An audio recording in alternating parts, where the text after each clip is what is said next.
Hi, Robin Rose Bennett here with my Wednesday Big Little Herbal Tips video for you. Today I'm hanging out with a plant that might be a little less familiar to people.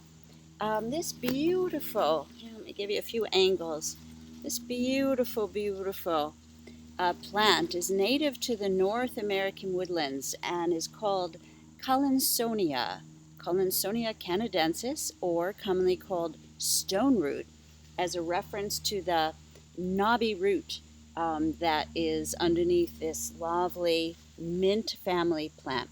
And in fact, some of the nicknames for the plant tell us this. It's got nicknames like hard root, knob root, but it also has nicknames like heal-all, let's see, horse balm, ox balm, richweed. And when plants have names like that, they've tended to be used for a lot of different things. Now, interestingly, here, I wish you could smell these little flowers just a little past their full flowering stage, but they have this delightful balsamic lemony scent that gives us a hint that this plant is astringent, which indeed it is. The root is the most commonly used part of this plant that again grows native in the moist woods of North America. Here I have been cultivating this plant in my garden. Here's a little bit more of it for you. So beautiful, opposite leaves, like the whole Lamiacea family or mint family. Not sure how well you can see it. The sun's kind of strong right now. But the root is very commonly used for, well, I guess the most famous use is for hemorrhoids.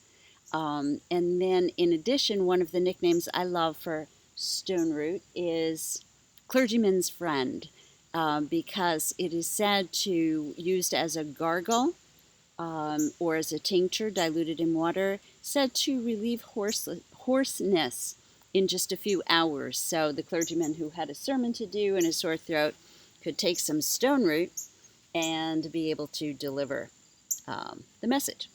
So this is let's see, we have the classic square stem and opposite leaves, beautiful heart-shaped leaves. In fact, I'm going to, just because of my limitations of filming here when I don't have an assistant, last week I had one and that was so nice, but today it's me and stone root. So here you can see the beautiful shape of this leaf, and maybe you can see this beautiful, the bees have been with me throughout this film, which is kind of super sweet.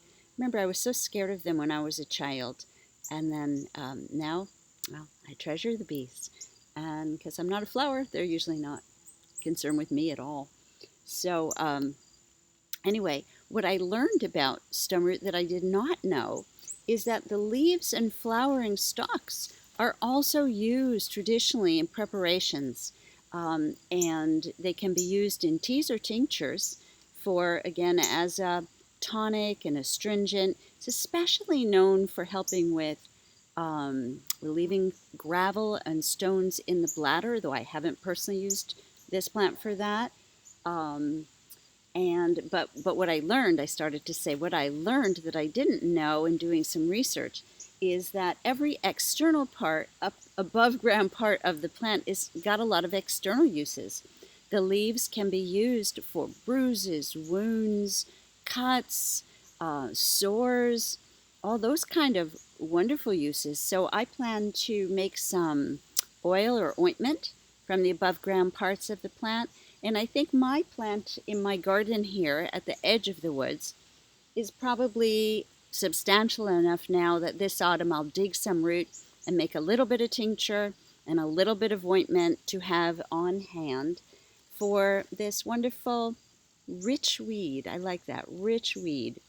There are other uses that I've read about, but I don't have experience, so I'm going to leave it at that.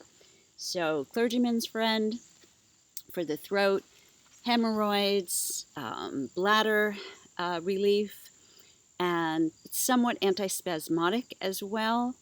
And the kind of overall indication is that horseweed, stone root, whose so-called active ingredient is collinsin of the Collinsonia canadensis plant, that this plant helps mucous membranes in the body.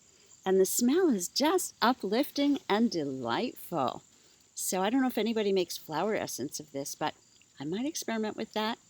So wishing you green blessings, and also, if you're watching this in real time, a blessed equinox and new moon. Take good care.